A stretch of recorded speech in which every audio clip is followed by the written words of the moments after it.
Willie here with Lost and Found Along the Way. In Luke's Gospel, chapter 9, verse 23, Jesus says, "Take up your cross and follow me." Today we're going to look at the crosses that we carry. They're big things, difficult things. They can involve challenges with our health, our relationships, or perhaps even the demons that we fight. They're heavy and they have a great deal of weight to them.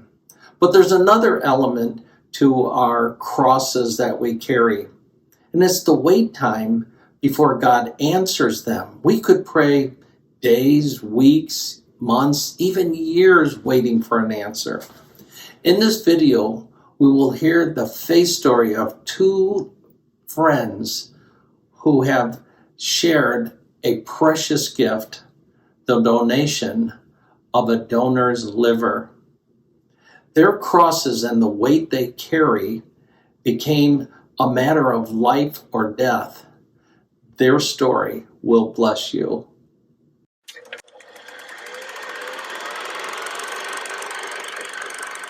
Welcome, Kathleen and Eileen. Hi. Let's get to know you a little better. Kathleen, tell us a little bit about yourself.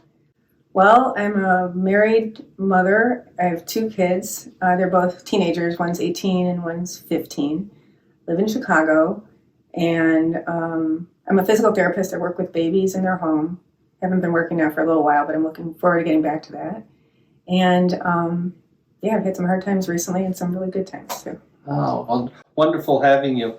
Eileen, help us get to know you a little better. Sure. Hello. My name is Eileen, and I am married with two boys and a lovely daughter-in-law. My work is in the area of information technology, and I have been a friend of Kathleen's for a very long time. I wanted to mention something. When I was talking about my girls, they made our T-shirts. Oh, yeah. They designed these T-shirts. That's darling. Wonderful. Yeah. And the whole medical team that was working with us also has similar T-shirts. So. Oh. 2.5 years ago, I was diagnosed with colon cancer, and it was already stage 4 because it was in my colon, but it had already spread to my liver. Luckily, it didn't spread anywhere else, like in my lymph nodes or anywhere. And so I had surgery on my colon at that time, and then started chemotherapy after that. So I've been on chemo a little less than 2.5 years. I had a good response to chemo. Some shrunk, some of them stayed stable, nothing grew. So that was good. But it's still the long-term outcome wasn't going to be long-term. So, I looked for some other options. There really were none, pretty much. They said I would never be a candidate for having liver surgery. And another procedure that I tried to get, ended or was cut short because I had a complication. So I wasn't able to have that. It was just horrible. And so that's when I was pretty devastated, and that's when we decided to really, try to make the transplant happen.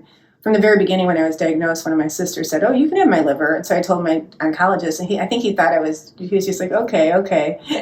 He's thinking like that's, it's so rare, it hardly ever happens because it's a newer thing in the United States. But, we stayed focused, and that luckily ended up happening. So that's, I think, the majority of my health history. Otherwise, I'm pretty healthy. I was thinking it would have been so great if Kathleen's nephew could have done this. That was if I'm being honest, that was my honest reaction. But knowing that I met the basic criteria, one of a few, I kept thinking about it, praying about it, walking along, doing these hikes. And I had a moment where I really felt that it was God's voice who said, if you step forward, I will choose you. And that was really big, but I heard it clearly when I was doing this hike. And so at the end of the hike, I turned to my husband, this wonderful man, and I said, "I think I need to do this." And his response was immediate, "Of course you do."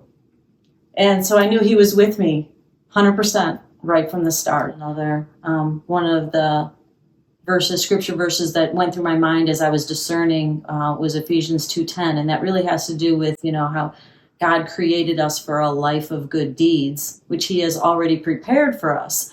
And so even from the start, I'm like, well, I guess this is the one that you prepared for me.